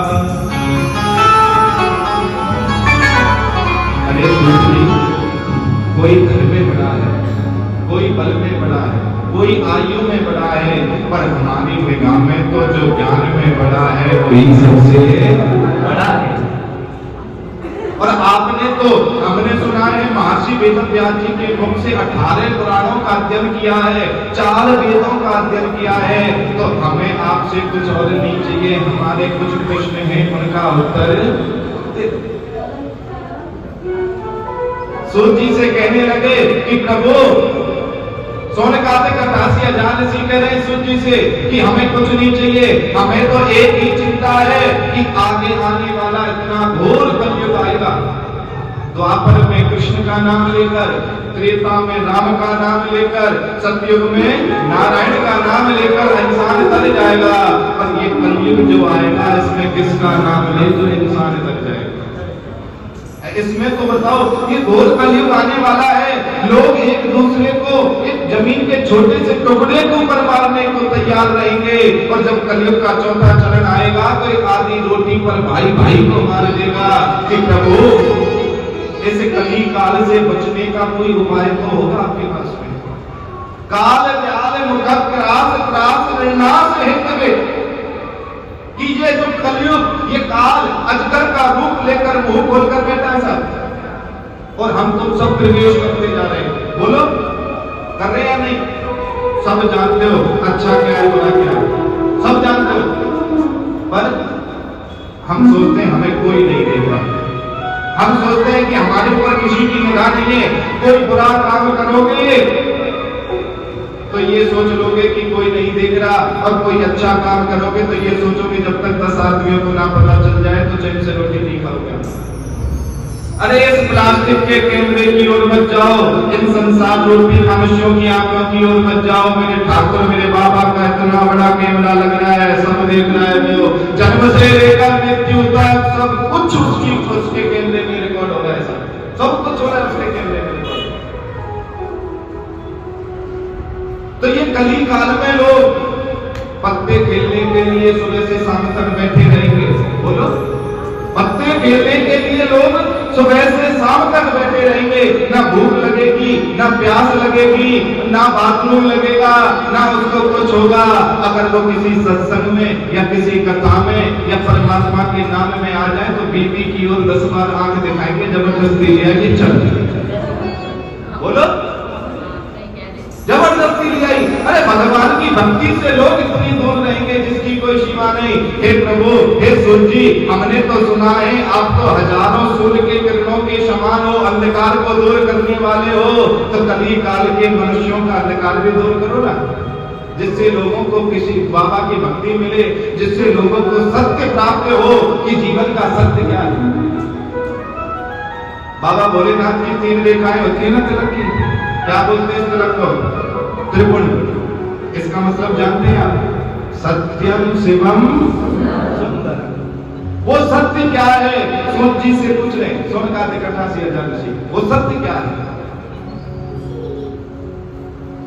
सोनकादिक 88 हजार ऋषियों ने जब कहा तो सूत जी की आंखों में आंसू आ गए। सूत जी बोले, ऋषियों, बहुत जगह गया, जहां भी मैं गया हूं लोगों ने अपने हित की बात पूछी है, पहली बार तुमने मानव के कल्याण की बात पूछी। आप अपने पंडित जियों को पत्र दिखाने तो गए होंगे, तो जीवन में एक गए या नहीं गए ना सब। आपने कभी भी पंडित जी को पत्र दिखाकर ये कहा है कि पड़ोसी के घर में तो गए, वो कैसे दूर हो जाएंगे? मकान कब बनेगा, बच्चे की नौकरी कब लगेगी, विवाह कब होगा, बच्चा सुख देगा नहीं देगा, बहू बढ़िया मिलेगी नहीं मिलेगी, गाड़ी कौन सी निकाले, किस मुहूर्त, ये पूछते हो ना। आपने कभी भी ये नहीं पूछा कि पड़ोसी को सुख कैसे मिलेगा। बोलो, आपने कभी भी जाकर ये नहीं पूछा कि पड़ोसी की दुकान है वो अच्छी चले, पंडित जी को ऐसा उपाय बता दो, क्योंकि अपना काम बनता। समझदार लोग हैं आप सब। हाँ, और उन ऋषियों को देखो ना, वो ऋषि जगत के कल्याण की बात पूछ रहे हैं, वो ऋषि जगत के हित की बात कह रहे हैं। वो ऋषि अपने सुख के लिए नहीं, ना तो उन्होंने अपने बेटे के लिए पूछा, ना अपनी पत्नियों के लिए पूछा। उन ऋषियों ने तो मेरे सिर्फ मनुष्य जन्म प्राणियों के हित के लिए पूछा कि इन प्राणियों का दुख कैसे दूर हो।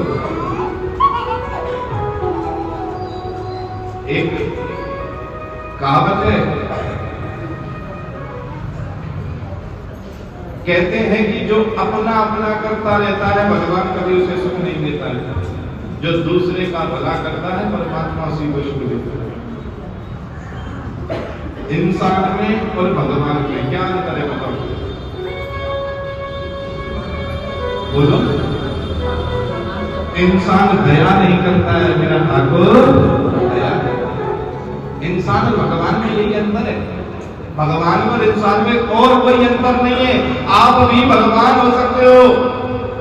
सताए जो गरीबों को उसे शैतान कहते हैं। सताए जो गरीबों को उसे शैतान कहते हैं। करे जो गरीबों की सेवा उसे भगवान कहते हैं। करे जो गरीबों की सेवा। अरे कभी अपने दुख में रोने वाले जरा मुस्कुराना तो सीखिए, कि अपने दुख में रोने वाले जरा मुस्कुराना तो सीख ले। और कभी कभी तो दूसरे के दुख में रोना तो सीख ले। अपने दुख में दुनिया नहीं है, दूसरे के दुख में कोई नहीं। अपने दुख में तुम इतने रोते रहते हो। आज बाबा के आगे हाथ जोड़कर संकल्प लो कि बाबा आज से मैं प्रार्थना करती हूँ, मेरी जिंदगी तेरे हाथ पर है और दूसरे की जिंदगी की पार लगाना मेरे हाथ। मेरी गाड़ी को तुम पार लगा। संत महात्मा क्या करते हैं? हम लोग क्या करते हैं? हमने अपना जीवन बाबा के प्रति छोड़ दिया, तुम सबके जीवन की जिम्मेदारी लेते होते। वो लोग करते हैं नहीं। जिस दिन तुम ये करने लग जाओगे उस दिन हमारे बराबर हो जाओगे। तो हाथ जोड़कर प्रार्थना करो बाबा को। हाथ जोड़ेंगे सभी और बाबा को प्रार्थना करो, हे भोलेनाथ मेरा ही सुख नहीं, इस समस्त संसार के प्राणियों को सुख दे। चाहे चूहा हो, बिल्ली हो, कुत्ता हो, जिसके शरीर में भी प्राण है या जिसके शरीर में भी जीव है, वो कोई दुखी ना रहे। और दिल से तुम प्रार्थना करोगे तो बाबा उनका भी दुख दूर करेगा और तुम्हारा भी दुख दूर करेगा। हे ईश्वर सब सुखी रहे, कोई न होवे दुख हारी। सब हो निरोगी भगवन धन्य धाम के भंडारी। सब भक्त भाव देखे यहाँ, सब मार्ग के पद कहाँ। दुखिया न कोई होवे सृष्टि में प्राणधारी। दुखिया न कोई होवे सृष्टि में प्राणधारी।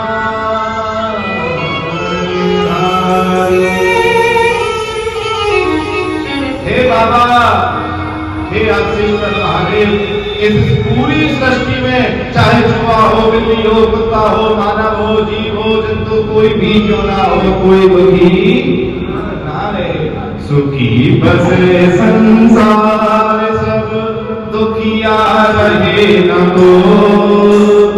ये अभिलाषा सबकी भगवान पूरी हो।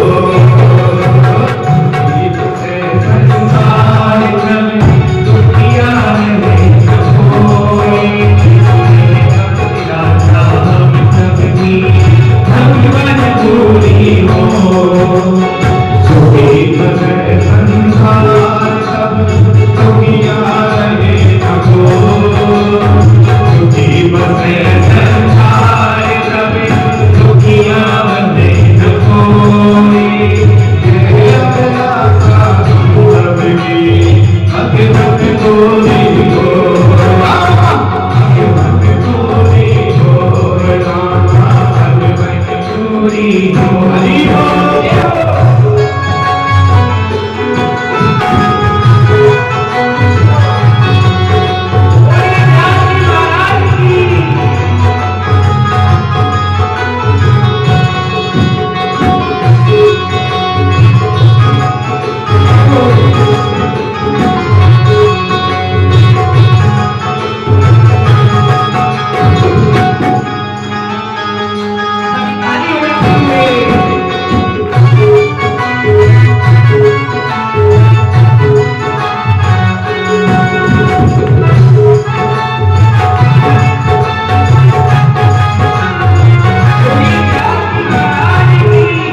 करो और बाबा को प्रार्थना करो। आपकी भक्ति में बने हो मैं भर दो, आपकी भक्ति में बने हो मैं भर दो। राम देश देश मेरा, राम देश देश मेरा, वो तो आगे हो,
जो जो पापी है हाथ खड़े करो।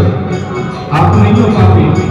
अरे भैया जीवन बर्बाद कर दिया है, कभी चीटी को मारा, कभी चेते को मारा, कभी दिल को मारा। ऐसा कोई सत्य नहीं जो पाप ना करता हो। जो जो पापी हाथ खड़े करो, ऊपर हाथ खड़े करेंगे जो जो पापी है। और बाबा भोलेनाथ से कहेंगे कि हे भोले,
आधे घंटे का रास्ता है ना?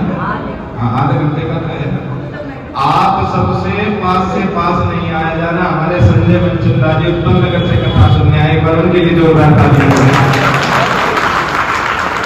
और परम भक्त हैं ठाकुर जी के, और मुझे लगता है हमारी कहीं की कथा होती है ना तो एक दिन हाजिरी जरूर देते हैं। और आज भी देखो हमने बता दिया था ना कथा है।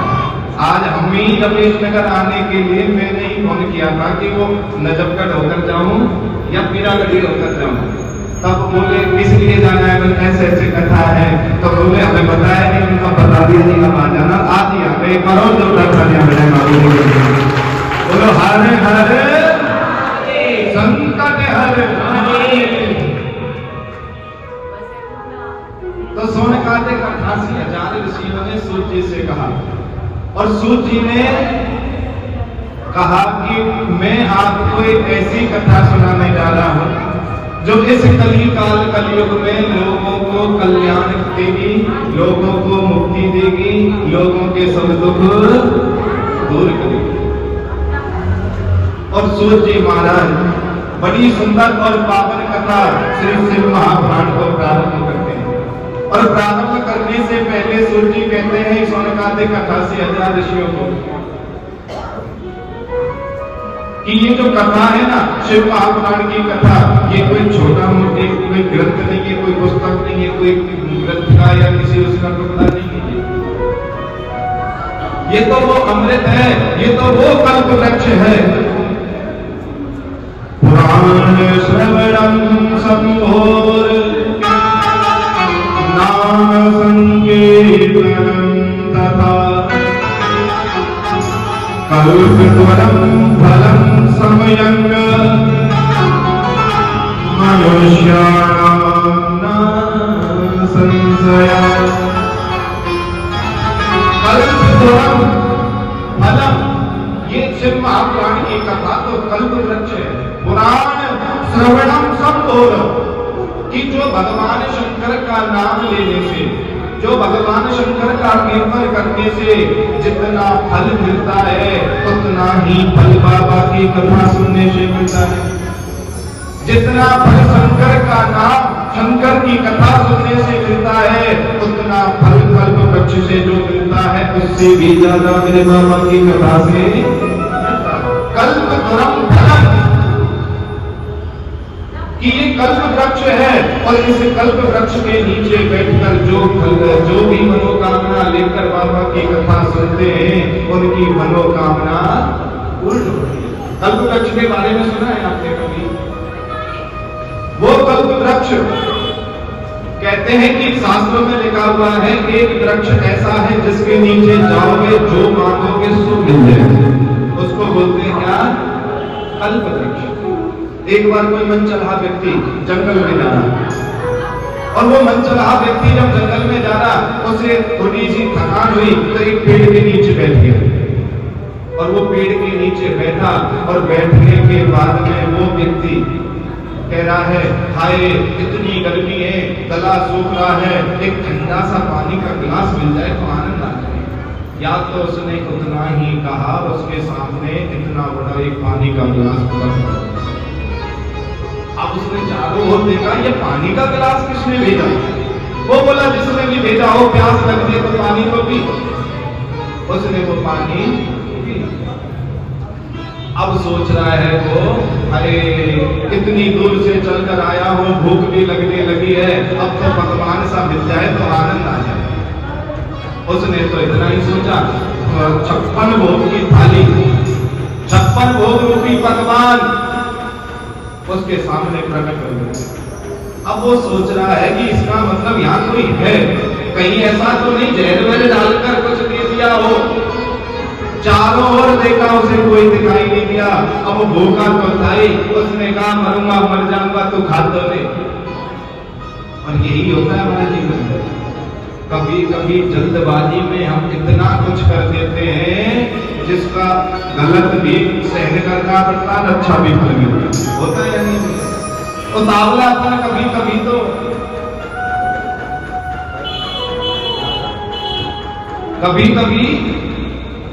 तो मैंने देखा है लोगों को, चाहे अच्छा हो या बुरा हो, अगर उनके अंदर उतावलापन आ जाएगा भैया, फिर वो नहीं सुनते उस समय किसी की। वही उस व्यक्ति के सामने हुआ, उसने वो भोजन भी कर लिया। अब तो वो सोच रहा है, अरे कितनी ठंडी ठंडी एसी जैसी हवा चल रही है, अगर एक गद्दा सा होता तो मैं सो जाता। इतनी देर में उसके नीचे एक गद्दा बच गया। अब वो सो गया, सो के जगा। अब जगने के बाद कह रहा है, पानी कौन लाया?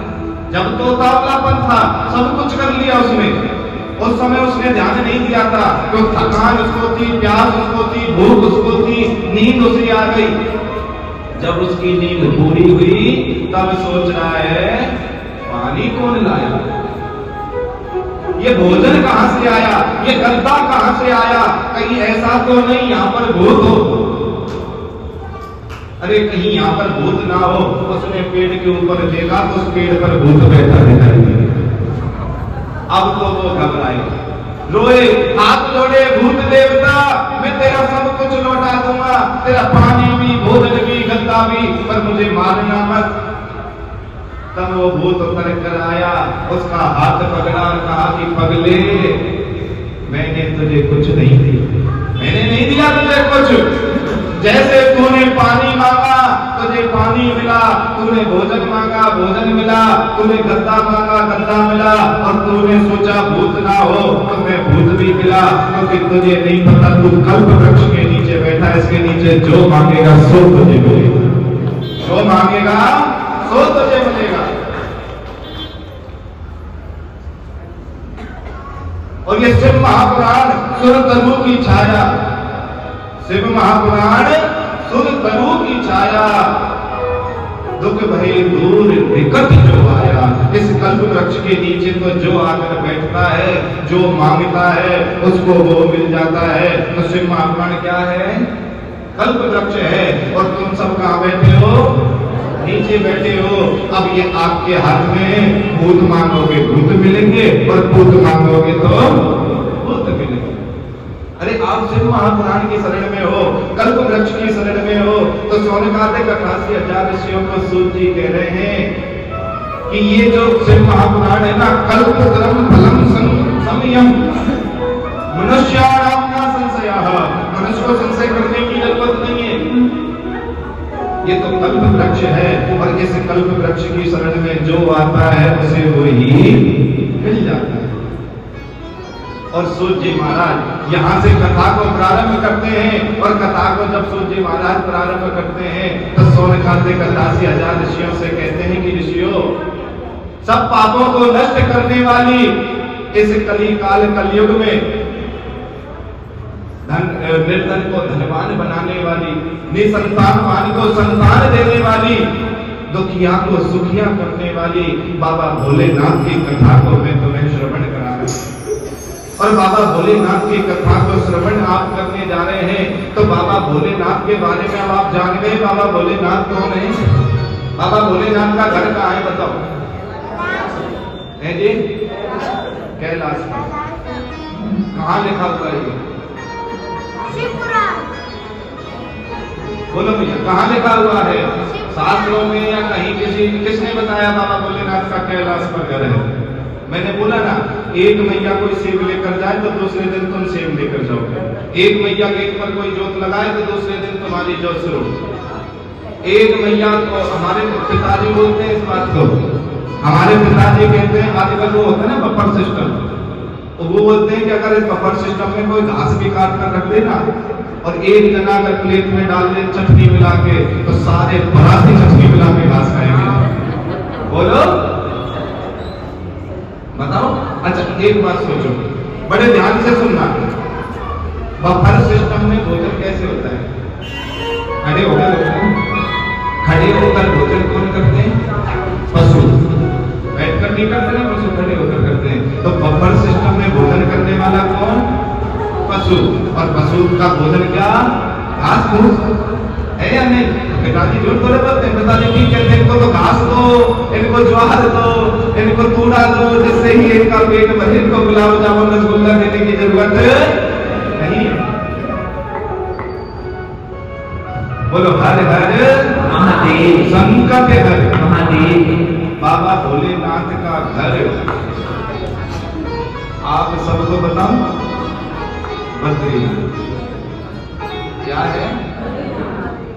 पक्का मान गए, विश्वास हो गया आप सबको है जी? पक्का बद्रीनाथ है बाबा भोलेनाथ का घर। बद्रीनाथ में कौन वास करता है? फिर शंकर का घर कैसे उतरो? दुनिया के देवी देवता या दुनिया के पति पत्नी कभी भी अपनी पत्नियों को घुमाने नहीं ले जाते। बोलो, क्या ले जाते भैया? एक दो बार में गलती से उनका मूड करके आप लोग आपके कहने से कभी नहीं ले जाएंगे। एक समस्त देवी देवताओं में मेरा बाबा ऐसा है जो माता भोला को रोज शाम को घुमाने ले जाते। माँ पार्वती को मेरा भोला, मेरा शंकर रोज भ्रमण कराने ले जाते। आप सब सोचते होंगे ना, पति देव के सवार पड़ेगा तो लेके जाएंगे, शनिवार पड़ेगा तो लेके जाएंगे, और पति देव मानते कहते जेब में तो पैसे का कहाँ लेकर जाऊंगे, बोलते हैं नहीं। और मेरा शंकर देव, मेरा शंकर इतना प्रेम माता पार्वती और भोलेनाथ में जिसकी कोई सीमा नहीं। वो शंकर मेरे बाबा भोलेनाथ माँ पार्वती को भ्रमण कराने ले जाते हैं, रोज घुमाने जाते हैं शाम को। और शाम को जब वे घूमने जाते हैं तो माता लक्ष्मी को एक दिन जलन होती है।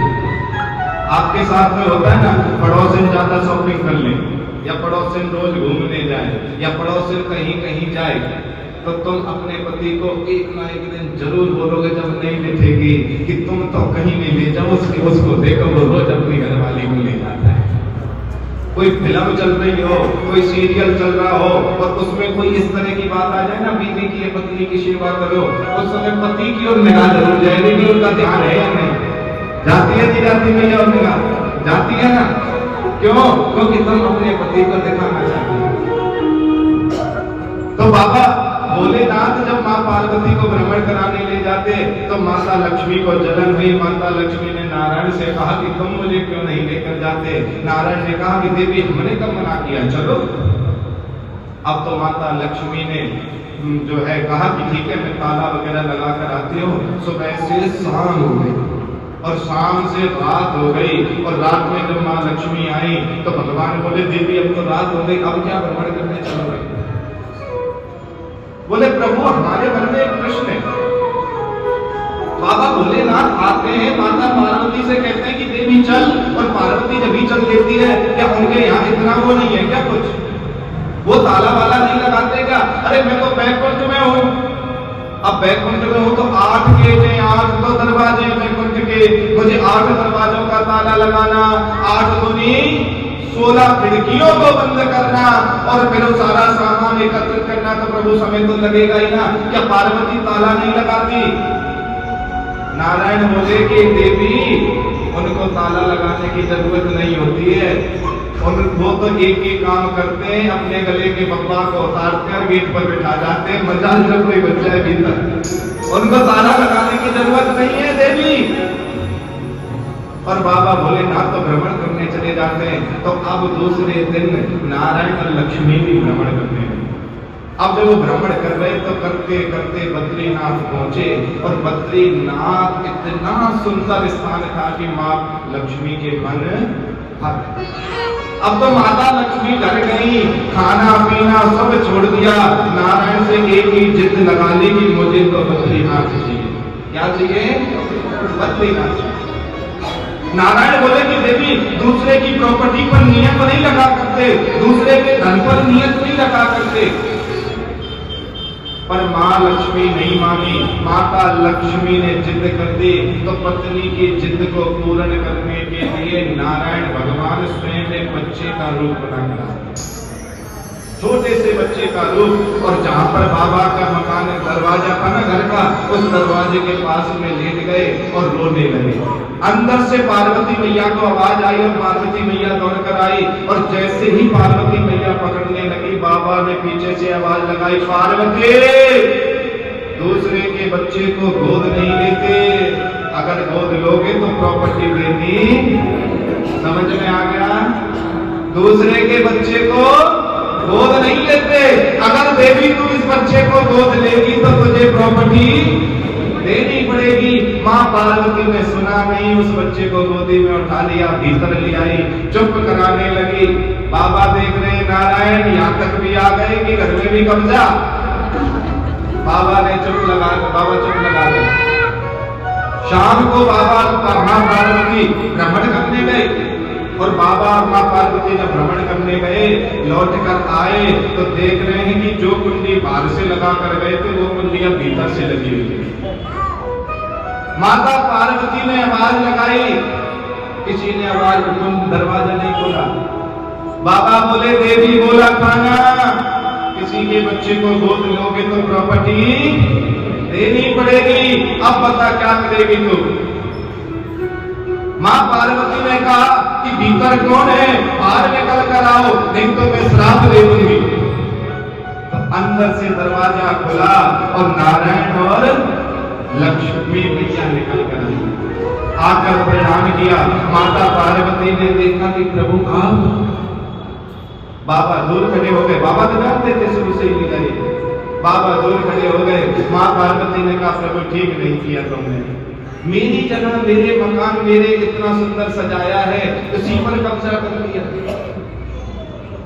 भगवान बोले कि मैया घरवाली की ना मानता तो इसके लिए छोड़कर चले जाती, और माँ की ना सुनूं तो माँ नाराज हो जाए। पर मैंने सुना है बीबी की जरूर सुन, माँ को तो कभी भी जाके बना ली, बीबी की जरूर सुन, इसलिए मैंने लक्ष्मी की सुनी। माँ पार्वती के आंखों में आंसू आ गए और सोचकर देखो जिन्होंने इतना सुंदर अपना घर बनाया हो वो कैसे चले। माँ पार्वती रुदन करती हुई चली गई।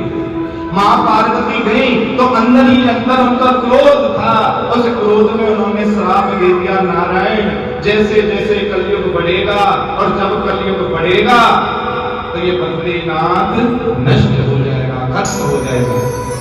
जैसे जैसे कलयुग बढ़ेगा और ये बद्रीनाथ जब नष्ट हो जाएगा, उस कलयुग के अंतिम चरण में नया बद्रीनाथ बनेगा जिसका नाम होगा भविष्य बद्रीनाथ। क्या नाम होगा? भविष्य बद्रीनाथ। तो धीरे धीरे बद्रीनाथ ना जैसे जैसे कलयुग बढ़ता जाएगा ये खत्म होता जाएगा। और माँ पार्वती और भोले बाबा वहां से चलती है। अब बताओ कितने त्याग की मूर्ति, इतने करुणा में अपने घर को भी छोड़कर चलती है। मैं तभी तो कहता हूँ कि शरण में बन जा करके।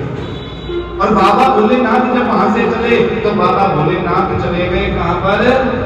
केदारनाथ। इधर से बद्रीनाथ में माता लक्ष्मी से नारायण क्रोधित हो गए और कहा कि लक्ष्मी तुमने दूसरे की जमीन पर प्रॉपर्टी पर नियत रखी ना, एक को घर में से घर से निकालकर दूसरे घर को बसाना चाहती है, या तो तू अब घर से बाहर रहेगी या मैं घर से बाहर रहूंगा। और कौन कौन गया बद्रीनाथ? गए हो कभी? गए हो ना भैया? उसमें लक्ष्मी मैया बाहर हैं और प्रभु भीतर। नारायण की मूर्ति भीतर है, लक्ष्मी का वास नहीं है बद्रीनाथ के मंदिर के अंदर। और जो भी कोई बद्रीनाथ जाता है, किसी को भी नहीं पता होगा, शिव महापुराण की कथा कहती है बद्रीनाथ में चने की दाल चढ़ती है ना भैया? वो चने की दाल नारायण के लिए नहीं चढ़ती है, वो चने की दाल शंकर के लिए चढ़ती है। कहते हैं शास्त्रों में लिखा हुआ है कि कभी बद्रीनाथ जाओ, चने की दाल लो और मंदिर के पीछे हिस्से में चले जाओ। एक दुनिया का पहला मंदिर वही है जिस मंदिर में पीछे जाकर कोई मन्नत मांगी जाती है, नहीं तो किसी मंदिर में पीछे जाके मन्नत नहीं मांगते। बद्रीनाथ के मंदिर के पीछे जाओ और चने की दाल को हाथ में लो और 21 बार 108 बार या फिर 51 बार बोलो ओम नमः शिवाय या बोलो ओम आसेश्वर महादेवाय। 21 बार या 108 बार बोलकर अपने माथे से लगाकर और नारायण के मंदिर में चढ़ाया हो। किसका नाम लेकर? शंकर का नाम लेकर। शास्त्रों में लिखा हुआ है जिस मनोकामना को लेकर आप चढ़ा कर आओगे 3 महीने में मेरा शंकर उस मनोकामना को पूर्ण कर देगा। कितने दिन में? मत बजाना ताली, मत बजाना, नहीं तो यहाँ ज्यादा भीड़ हो जाएगी। हाँ ज्यादा भीड़ हो जाएगी। बोलो हरे हरे महादेव, शंकर हरे महादेव।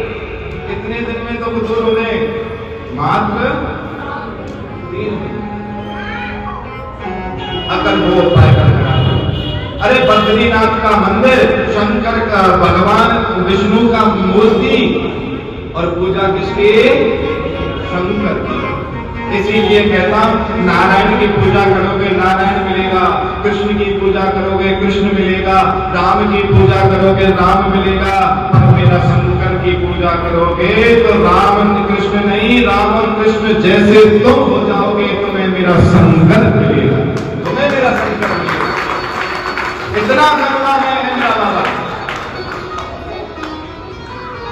और भगवान राम ने तो स्पष्ट भी कहा था, जा पर कृपा न करही पुरारी, जा पर कृपा न करही पुरारी, सो ना पावे मुनि भक्ति हमारी। राम जी ने स्पष्ट कर दिया था, जिस पर शंकर कृपा नहीं करता उस पर हम भी कृपा नहीं करते, और जिस पर शंकर कृपा कर लेता है उस पर हम भी कृपा कर देते हैं। तो मेरे शंकर के बिना ना राम मिलेगा ना मेरे शंकर की शरण में जाओगे तो राम भी मिलेगा और श्याम भी मिलेगा। बोलो हरे हरे महादेव, हरे हरे महादेव। तो बाबा भोलेनाथ का घर कहां था? कहां पर? बद्रीनाथ। और अब कहां है? केदारनाथ। ये जो हम बोलते हैं ना, क्या बोलते हैं? कैलाश। ये कैलाश घर नहीं है बाबा का, कैलाश तो बाबा की तपोस्थली है, वहां तो बाबा तपस्या करते हैं कैलाश पर, कैलाश घर नहीं है मेरे शंकर का। क्योंकि मेरा भोला, मेरा शंकर, मेरा आशीश्वर महादेव वो तो ऐसा निराला देवता है, उस जैसा कोई देवता नहीं है। वो तो करुणा में है, वो कृपा में है। अरे तुम कोई चोर चोरी करने नहीं जाए तब भी वो उसको जो है वरदान देता है, उससे बड़ा कोई देवता मिलेगा? बोलो। एक चोर चोरी करने गया, शिवलिंग के ऊपर चढ़ गया, मंदिर की घंटी को काटने लगा, शंकर प्रकट हो गया। बोलो भगत क्या चाहिए तुझे? चोर ने कहा कि बाबा मैं तो चोर हूं, चोरी करने आया, घंटी चुराने आया। बाबा बोले चुप, ज्यादा नहीं बोलते। अरे दुनिया कोई धतूरा चढ़ा रही है, कोई बेलपत्र, कोई भांग चढ़ा रही है, कोई जल चढ़ा रही है, पगले तेरे जैसा भगत नहीं देखा तो सारा ही चढ़ गया मेरे ऊपर। बता तुझे क्या चाहिए? ये ऐसा करना है, इतना करना है मेरा भोला। है कोई निराला देवता इससे? भोलेनाथ से निराला यहाँ कोई नहीं, मेरे शंभुनाथ से निराला यहाँ कोई नहीं है। और तुम्हारी बिगड़ी बनाने वाला भी यहाँ भोले बाबा के अलावा कोई नहीं है। बोलो प्रेम से हर हर महादेव। और भोलेनाथ से निराला यहाँ कोई नहीं, भोलेनाथ से निराला यहाँ कोई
दुखों को दूर करता है। दोनों हाथ उठाएंगे।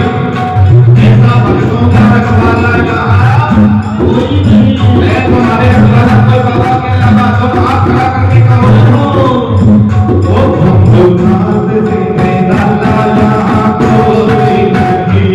भक्तनाथ तेरे लाला यहाँ कोई नहीं। ओ भोलेनाथ तेरे लाला यहाँ कोई नहीं।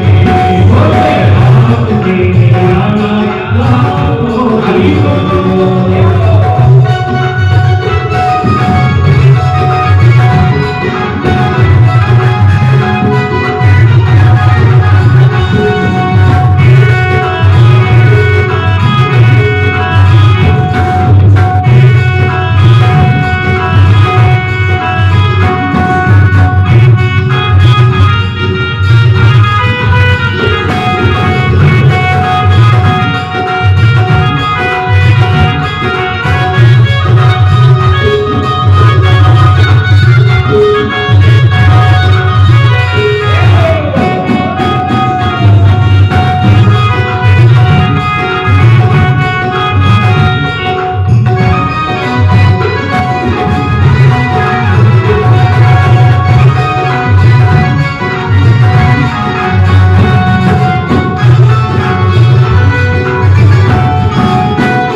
बाबा ने मिटाया जब समुद्र मंथन हुआ, वो कालकूट का मकाबे से निकला। अगर बाबा नहीं बीते तो हम तुम आज यहाँ नहीं होते। हे बाबा, तुमने जग का कष्ट मिटाया तो फिर मुझे क्यों मिटा दिया? मेरा भी तो कष्ट मिटाओ। उनको चाहता है बाबा आपका कष्ट मिटाए। दोनों हाथ उठाकर और बाबा से कहना है कि हे बाबा, अब तो मुझे बचाने वाला यहाँ और मेरी बीवी बनाने वाला यहाँ, अब जो भी कुछ है वो है। दोनों हाथ उठाकर कहो